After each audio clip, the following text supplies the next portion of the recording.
But my favorite classes were choir, where I developed my love for music. Drama, where I could be anybody I wanted to be. And art, where I could create things in a way that I never knew possible. I mean, what can I say? I love the arts. I believe David Rubenstein puts it best when he states, "The world is a complicated place, and there is a lot of division between people. However, the arts tend to unify people in a way that nothing else does." Defined in Merriam-Webster Dictionary, to unify is to make or become united, uniform, and whole. As someone who has participated in fine arts ever since I was 4 years old, I strongly agree with the words of Mr. Rubenstein. For years, theater, choir, and forensics have been the building blocks that make me who I am. With 13 years of choir, 6 years of theater, 4 years of orchestra, and 4 years of speech and debate under my belt, I am highly credible to speak on the importance of fine arts. However, with many budget cuts that school districts are facing, the fine arts are at risk of being terminated in school systems, therefore ridding children of numerous outlets to express themselves. I am a firm believer that fine arts should remain in K-12 education and as an extracurricular opportunity.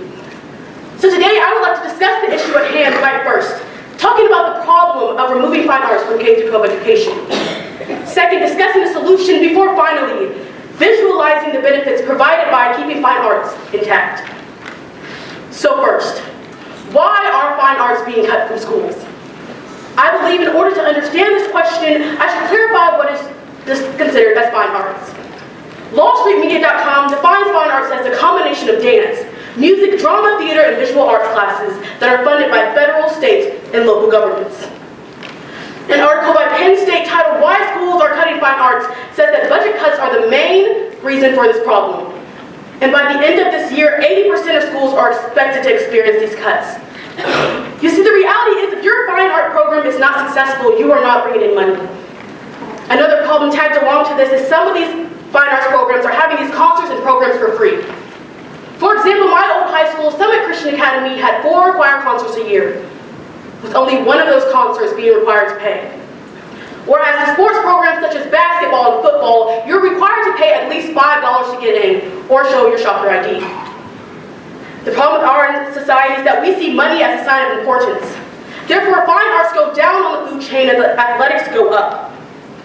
However, the arts are an equivalent to sports for some people. I know plenty of people that if required to pay, they would pay to get into these fine arts programs. Which then brings me to my second point. After discussing the problem, next let us start talking about some solutions. Redbookmag.com says that you can donate gently or new art supplies to Dreaming Zebra Foundation, which fills cabinets at low-income schools. Let us start charging for these tickets and more for concessions. Fundraising.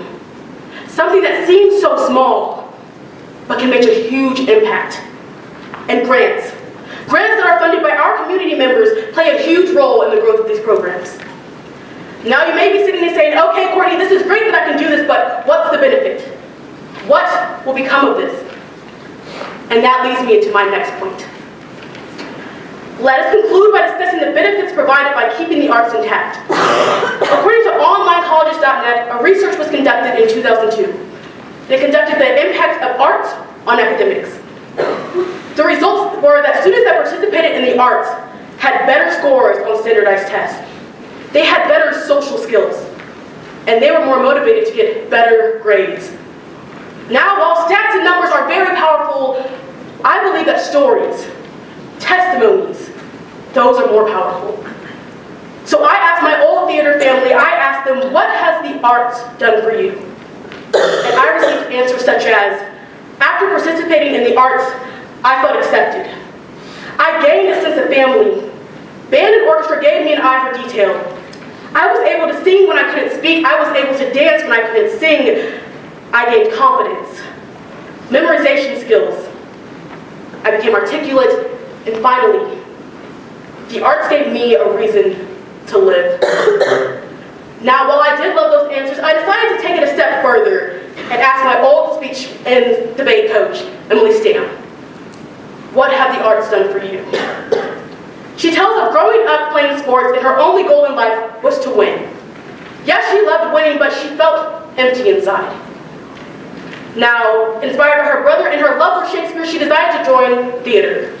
She tells of the behind-the-scenes excitement, telling a story and receiving automatic feedback from the audience through claps, laughter, smiles.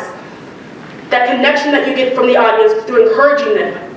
She learned how to do construction from building sets, leadership and problem solving. She learned how to meet a deadline. And simply, the opportunity to make magic on stage.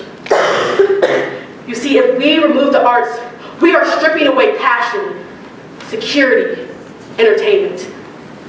The world without arts is a world with no music, no museums, Broadway, and no Netflix. Kids need time to explore that creativity from K through 12, so we can have our next Leonardo da Vinci, our next Denzel Washington, our next Beyonce.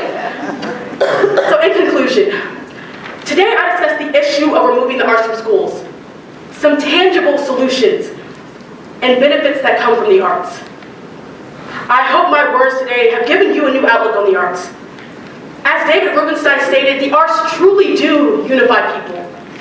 So let us become united together and make it a priority to keep arts in the school. Because everyone deserves a chance to truly express themselves. You see, the arts changed my life, and I hope someday they'll change yours too.